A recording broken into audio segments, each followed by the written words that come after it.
spark a memory for you that you can share with the people that you love.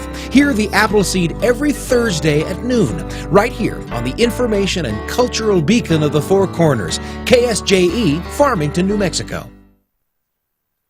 KSJE is supported by San Juan Regional Medical Center, here to meet your urgent and emergent medical needs, whether they are COVID-19 related or not. Medical emergencies happen when you least expect them. Whether it's a stroke, heart attack, illness, or injury, San Juan Regional Medical Center's caregivers are here to provide care to you and your loved ones. Find out more online at sanjuanregional.com.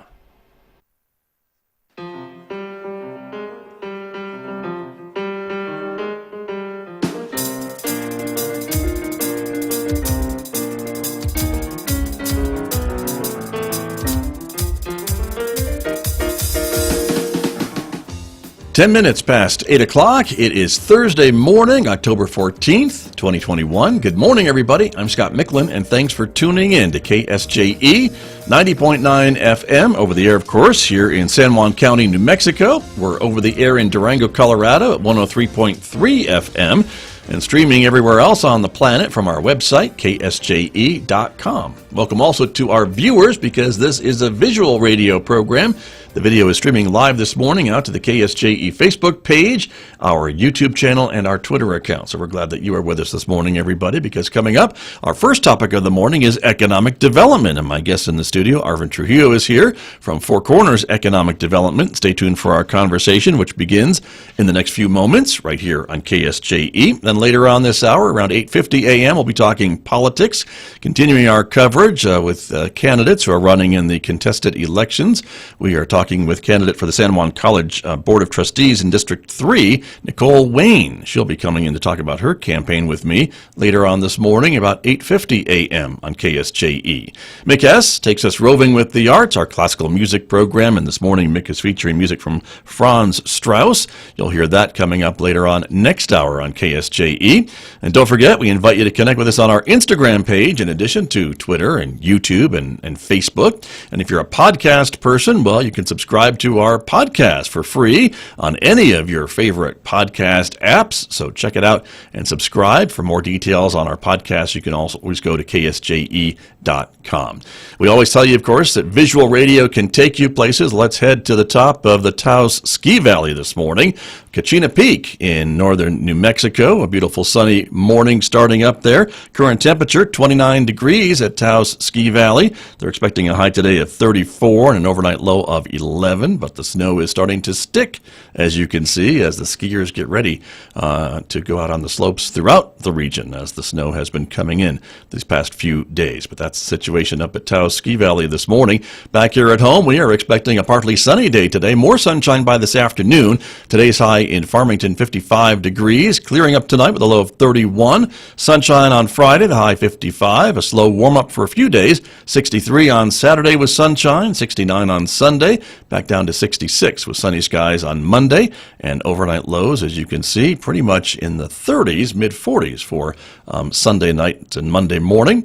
And currently outside our studios, it's mostly sunny this morning. Temperature is 38 degrees here at San Juan College under mostly sunny skies. Let me introduce my guest who is here with me this morning, as I mentioned, talking economic development, Arvin Trujillo from Four Corners Economic Development. Good morning. Good morning, Scott. How are you doing this morning? I am well, thank you. Welcome back. We were just talking about it. It's middle of October. Hard to believe. It is. Time is just moving, and we're working as fast as we can to do a number of different projects within economic development here in the county. You always have a lot of things up in the air, I think. You juggle a lot of balls over there at Four Corners Economic Development. But the big thing I wanted to ask you about, and I think there was some movement on it the last few weeks since you were last here, is that big grant for the rail line that's being proposed for San Juan County, correct? There was some movement there? Yes, there's movement there. We have the agreement between the county and the U.S. Department of Transportation. So the funding is being freed up and available for us, and so we're starting to move forward and getting the planning pieces in place and start the team looking at getting a plan together to bring rail here to San Juan County. Right. And so just so folks maybe who are watching and listening to us this morning, Arvin, that we've heard about rail for decades, right? In bringing it back to this part of the state after we got rid of it in this part of the state. And so this is somewhat significant just because the size of this grant that's been awarded and the cooperation of the other entities that are working all towards this goal, like the Navajo Nation and the cities and the county and everybody kind of on the same page with this. We're all on the same page on this. It's a $2 million planning grant. It gets things initiated. We suspect there'll be additional needs that we'll have to have and look at further funding, but we've got we've got the support of the U.S. Department of Transportation on this.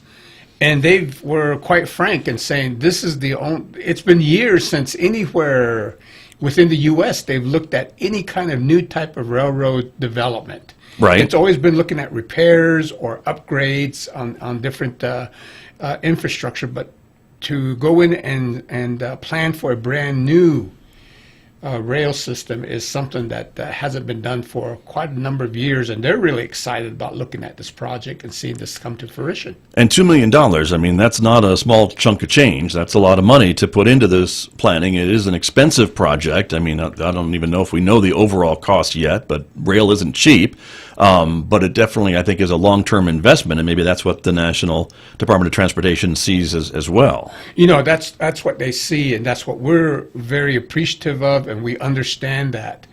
And so again, bringing the different stakeholders together here within the county who are supporting this effort, as well as the Navajo Nation, working under an MOU to get this accomplished is something that we're really looking forward to moving, seeing these things happen and coming up with those plans that are needed to move us to that next step, which would be an actual capital project to bring rail here to the county. Right, and that's when you break out the golden shovels and start talking about groundbreaking and things like that, but we're not there yet. We're not there yet. This is a planning grant. There's a planning grant, but we've made a lot of strides to get here, and we're really excited about that. Right, and so is there any kind of timeline that you can maybe share with us about how long you think it will take to get all the plans maybe together to go to that next step or start applying for the next source of funding? Well, right now the grant itself is through 2024. Okay. We hope to have everything done before then. We're looking at quite possibly we might be able to get this within the next 15 to 18 months. But again, that's a pretty aggressive schedule to go after, but we're wanting to push this because, again, in the back of everybody's mind is 2031, which APS indicated that they are planning on getting out of exiting the Four Corners power plant. By then, we may see what has happened as far as San Juan Generating Station is concerned. So again, these are major economic drivers here in the region, and so we've got to look for that next plan B. You know, right. What do we do and what do we build around? And so that's what we're looking at. Got you. And I think it's significant to point out to the audience that you're not, you and everybody working on this project isn't waiting for 2031 to then say, oh, we should probably do something. You're doing it now. We have to do it now. Before exactly. This may happen. And again, that's just an announcement from APS. And there's a lot of things that could happen, but they've indicated that they want to get out of the coal business, at least here in San Juan County. Yes, that's what they've indicated. Yes. So that's kind of probably a big date circled on your map and your calendar in your office to take a look at. But very exciting. Again, $2 million, a big deal, a lot of money to plan this, and we're talking about 90 miles or so of new rail in northern New Mexico. Yes, and again, it's not only looking at the planning aspects, but really also educating folks about what we're doing, how we want to proceed down this path, and keeping everybody informed as we go through this effort. And so again, we're really excited about this. We're looking forward to seeing how we can meet some of the challenges that are before us and come up with a good plan that because at the end of the day, we want to see the whole region here benefit from that infrastructure. And we believe everybody can. Right. And so that's what we're looking towards. And I think that's how you've already kind of pitched this project too, right? Because you've gotten support of the congressional delegation and things like that I think see the regional impact of something like Yes. this that would bring to the area, and the Navajo Nation, can't leave them out as well. Right. I mean, we of course look at San Juan County and the benefits it would bring to the county, but really this would benefit the full Four Corners region. Right. And everybody recognizes that. And so again, we're real happy about this. We're really encouraged by the support we're getting by the U.S. Department of Transportation. And so again, we're wanting to move forward with this effort and begin to build this aspect in terms of getting the plan together, start getting folks behind us, because I do know, people have been talking about this for decades. And again, people at times are still wondering, or they're skeptical on whether we're going to get this or not. And that's fair.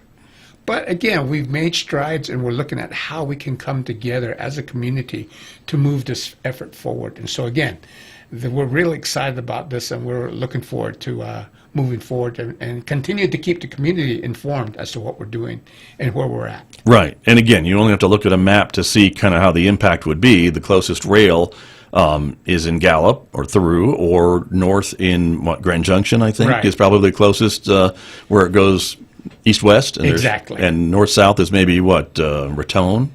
Raton or even, Something. yeah, Ramey? Yeah, something like Lamey. One of those places. But yeah, not very close. So that's Right. the issue. And that's the other issue that we're talking about this morning. And so, and as I always like to point out, I think too, and folks may say, why are we holding our hopes on, 150-year-old or longer technology to bring us economic development in the future? But my point has always been, if you build the rail, the engines that are pulling these trains could be newer technology. They could be diesel, they could be something new, they could be electric, they could be something we haven't thought up yet. But as long as you have the track and the route figured out, what's pulling them could be cleaner technology if folks are concerned about diesel trains or things Exactly. along that line. And so I think that's another part of the conversation that makes it at least worth talking about for the future. And again, it's looking at we can mitigate those issues as they come forward, and there's new technology coming forward to allow us to do that. And so we're going to be keeping our efforts open as we proceed through this process. But the goal here is to really transition this area so that we can open up new markets, and not just look at regional markets, which is the limitation of truck haulage here in the region here. But if we get to rail, that opens us up on a nationwide basis. And it also internationally, because now we have inroads going down into Mexico. And so again, those are those opportunities that are there. We're looking at those possibilities. We know the ingenuity, and we know the work ethic that's here in San Juan County and the general Four Corners region. And so having those types of markets, I think, would really benefit this area, and would allow our business people, our industries here, to really look at their business models and find ways to really take advantage of having that type of transportation available here. Right. And give us some insights of what the tribe sees as their involvement with this and the potential economic benefits to the Navajo Nation, because they're a big player in this, because most of the land is tribal land. And so if they're not at the table, you really don't have anywhere to go. And that's what makes this newest venture a little bit different, because they are at the table, they are a partner, and they are involved with these conversations. They are in the same boat we are. They have a tremendous reliance on coal development, oil and gas development, and those things are changing, they're transitioning. And so they, like us, are looking at, what do we do now? How do we look at maintaining a revenue stream into the Navajo Nation? And so they're looking at the rail as that opportunity to begin to look at manufacturing, look at industrial development within the reservation along the areas. And more importantly, also finding a vehicle to allow chapters to now begin to take advantage of this type of development and look at their own chapter areas in terms of economic development. How do we improve our areas? How do we get the necessary resources within our chapter areas to help support their constituencies and provide housing, provide internet, provide a number of these areas that water, electricity, which again is a challenge for them. But again, how do we begin to do that, and how do we bring businesses back into the region? Right, right. And for the Navajo Nation, I think they've already reached their 2031, haven't they? I mean, a lot of the Kayenta mine is closed. The power plants around the Navajo Nation have closed. And Yes. so they're already seeing the economic impacts of what you're describing that could be happening here a few years down the road. Exactly. They're seeing the effects of that. They've seen the closure of the Pittsburgh Midway mine, with the closure of the power plant down in Laughlin, Nevada, as well as the Navajo Generating Station. That's closed down the Kayenta and Black Mesa mines. Page, Arizona, that generating station, right? Yes. Down. And so again, they're seeing the effects of that. And so they're looking at how do we begin to redevelop our business model? How do we start looking at things? Because again, traditionally, governments are held by taxation, property taxes, income taxes, etc. With tribes, it's somewhat complex due to the fact that the lands are held in trust, so they're really not land ownership. Right. And so again, looking at taxation is something that's very complicated. So traditionally, tribes have looked at other means of providing revenue for their governments so that they can run and operate. And so again, they're looking at those aspects and seeing what they can do and how they might be able to structure this, and then also how they may be able to share that with chapters. And so there's a lot of transitioning happening in this area, and a lot of it, I think, is for the good of the region and allows for more players to participate in this thing we call economic development and community development. Right. And certainly the Nappy Farm would be a big player in this as well. Nappy, you got Raytheon. Right. That's sitting up there. And so again, those are two organizations that would benefit from this. You have their construction company, NECA, who would also see benefits from this. And then again, with the type of industrial development, you could see new businesses coming into the region, especially on the reservation. And so again, there are opportunities. We've got to take a look at this and work together to see how do we best move forward in this area. Sure. But for something like Nappy, which is already a major investment from the tribe and the federal government to create this massive farm, that would just make it even more valuable, I would think, having rail to export things out and bring things in. Yes, and they're very excited about this. And in fact, they're a part of our planning committee because they are very excited about getting this type of transportation available, and that again opens up their market for their products. So. Very true. My guest this morning, Arvin Trujillo, is here. He is Executive Director and CEO, of course, of Four Corners Economic Development. We're talking about the $2 million build grant, which is a planning grant for the freight rail spur, which has been discussed, to come up from somewhere along the I-40 corridor to northwest New Mexico, and that exact detail still needs to be worked out. That's what we're talking about. That's what the $2 million will pay for, I suppose, and answer some of those questions. Some of the other things that are going on with your organization these days, Arvin Trujillo, economic development, EDA discussions? Yes. As everybody may be aware, watching the news and et cetera, the federal government is moving forward with providing dollars to help in infrastructure development, looking at pandemic recovery, looking at a number of these areas. And so the Economic Development Administration has had 6 large grants out there for communities. And we've been in discussions with San Juan College, as well as the county, as well as and the municipalities here in the county, looking at how can we best utilize funding and what kind of grant can we move forward with. We've had some really good discussions. We looked at how we might be able to advance broadband in the region. And we'll be looking for grants for that. As some of you may be aware, we had meetings here recently talking about designating this county and this general region as a hydrogen hub. Right. for the government, looking at how they could develop, in this case, blue hydrogen, utilizing natural gas to produce hydrogen as a fuel source. And so again, what we're looking at there is using grant money to help us really determine what is a hydrogen hub. What should we be looking at?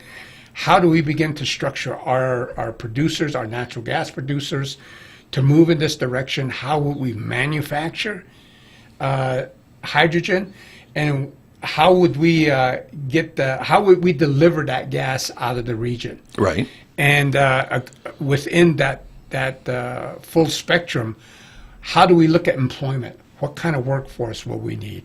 What kind of skills would they be requiring? Will we be looking at pipelines? Do we build off the rail? Do we initiate by truck haulage? All these questions here need to be looked at and examined. And more importantly, where is the market? How much are they willing to spend for hydrogen? Does it make a lot of sense economically for us to jump in with both feet? And so a lot of these questions need to be answered. And so we're looking to see if we can utilize EDA money to help us understand these questions and really begin to determine what are our next steps strategically to move in this direction. And so again, we're looking at, people have commented to me, you're looking at big projects. We are, but we're also focused on the small businesses also. But think about it. We're talking about 2 power plants. Each right now, if they were to be built today, costing anywhere between $3 to $4 billion. Billion with a B. With a B. Yes. Okay. And then you've got the associated mines that are attached to that. You've got employees there who are working, who are averaging anywhere between $85,000 to $110,000 a year. Good job. So these are well-paying jobs. Well-paying jobs. And so again, these have been real large, important economic drivers in the region. Those are transitioning. They may go away. So what do we have to replace that? And so that's what we're looking at. How do we begin to replace those things? And so rail becomes important. Looking at hydrogen may be an answer for this. Looking at how we further develop our areas to support industrial development, manufacturing. Those are things that we're looking at to see how can we begin to transition also and look at how to take advantage of funding that is available so that we can make these transitions and help our constituencies here in the county continue to prosper here. And more importantly, as our young people graduate from school, are beginning to look at careers, we're able to offer them careers here so they can stay here. Sure. So again, those are some of the things that we're looking at these bigger projects. Right. And I guess it sounds to me it's all part of the economic mix of any community, right? You have service jobs, you have minimum wage jobs, you have entry-level jobs, but then you also have these higher wage jobs that you describe. And so if you don't have that mix or something changes, that does impact the rest of the economy, or it could impact the rest of the economy. And so if some of these high-paying jobs leave, those people probably leave with them, and so who's buying then the nicer cars or the bigger houses or spending money in the stores and going out to eat more frequently than maybe the rest of us do, and all those types of things that I'm just trying to describe that makes up an economic part of a community. Yes, I mean you hit it right on the head there. You have those direct jobs that are high paying. And again, we have examples of that. And those industries are supported by a lot of our small businesses, True. Which are indirect jobs. And so again, those people are hired to service and to take care and to provide equipment and different types of services to these industries. And then from there, you have the service areas that service all of these employees, the movie theaters, the restaurants, the clinics, all these things here, which again drives the whole economy here in the region here. And so again, it's important to make sure that our small businesses are taken care of, but those small businesses also need those industries, and so that's what we're also looking at. Well, and those higher paying jobs is also my point too, Yeah. right? Because we can bring in a lot of new fast food places and a lot of retail places and things like that, and those are great. We love those, but I don't know of anybody making hamburgers that's earning $85,000. And if you know of where that job is, let me know, because I may make a change. But just doesn't happen, and No. that's my point. Right. And so there you go. So these things are exciting. You mentioned the blue hydrogen, which I think has gotten the attention of the governor. It's gotten the attention of the energy secretary, who made a visit here. And so Yes. we're not just talking about a pie in the sky possibility. I think folks are seriously looking at San Juan County and the San Juan Basin for this kind of hydrogen hub, right? They are, and you got the governor, but you also have our congressional delegation. We also had Senator Heinrich, who's really pushing this effort for the state of New Mexico. And for this region, you have Representative Fernandez, who also is really interested in see what can happen here in the northern part of the state. And so again, there's a lot of support for this effort. And so this EDA grant is going to help us determine, okay, what resources and advantages do we have? What are some of the areas that we need to work on to enhance our capabilities and be looked upon as a designated area? And what do we need to do to either mitigate or make some changes in order to make our area more favorable to becoming a hydrogen hub? Right. And so again, that's what we're looking at here. Got you. And of course, I think these are conversations happening all across the country. We really don't have any established hubs anywhere yet, do No. we? This is all really in the planning stages This everywhere. is all in the planning stages, and right now, the discussion that we were hearing from the Secretary of Energy was that when they get everything put together, there will be some type of competitive process that they'll be looking at. And so again, our job is to get ourselves in a position so we are competitive Right.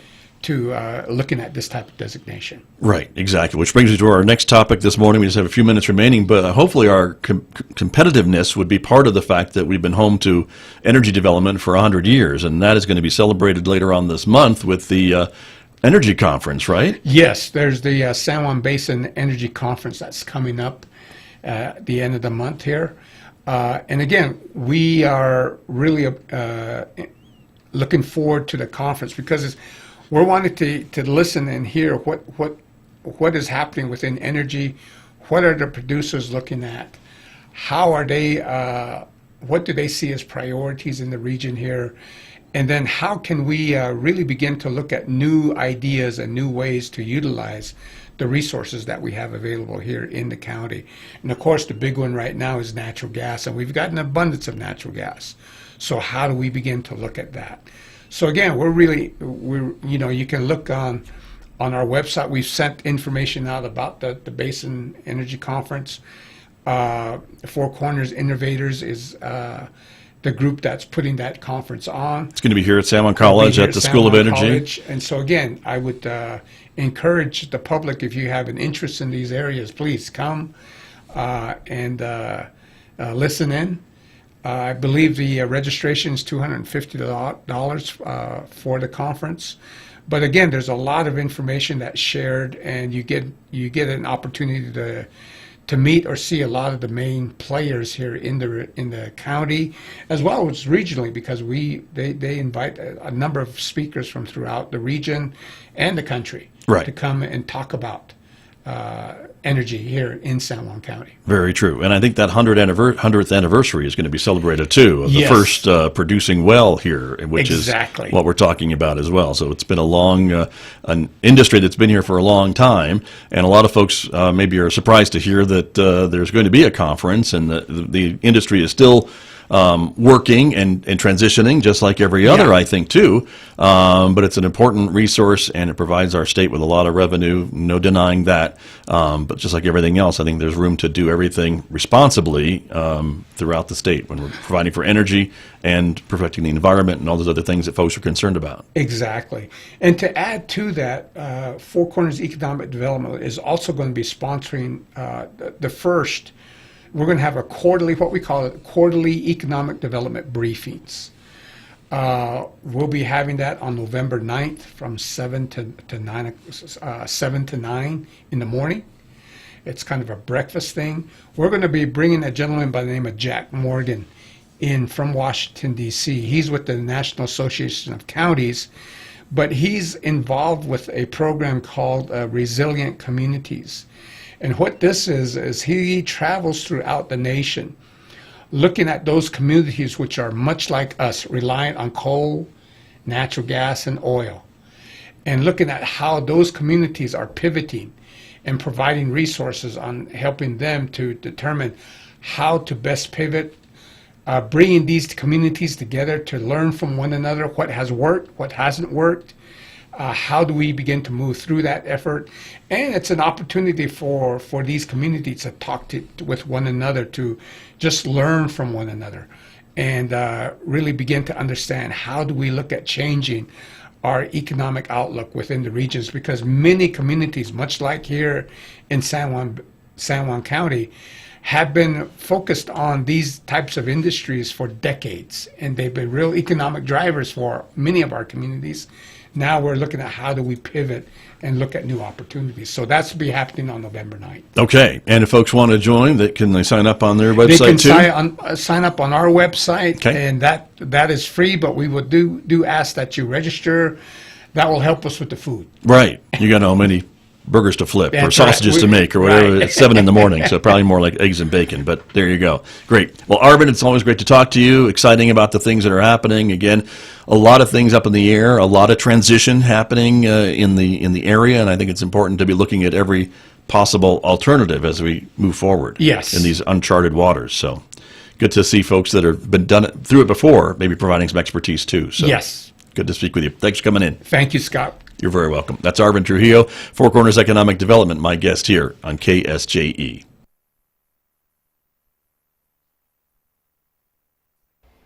KSJE is supported by the Farmington Civic Center, bringing a wide variety of live entertainment to the Four Corners. Country music, classic rock, and ballet, all on stage this fall. Also, on-stage theatrical performances of The Rocky Horror Show and the holiday classic A Christmas Carol. Find out more online at fmtn.org/shows.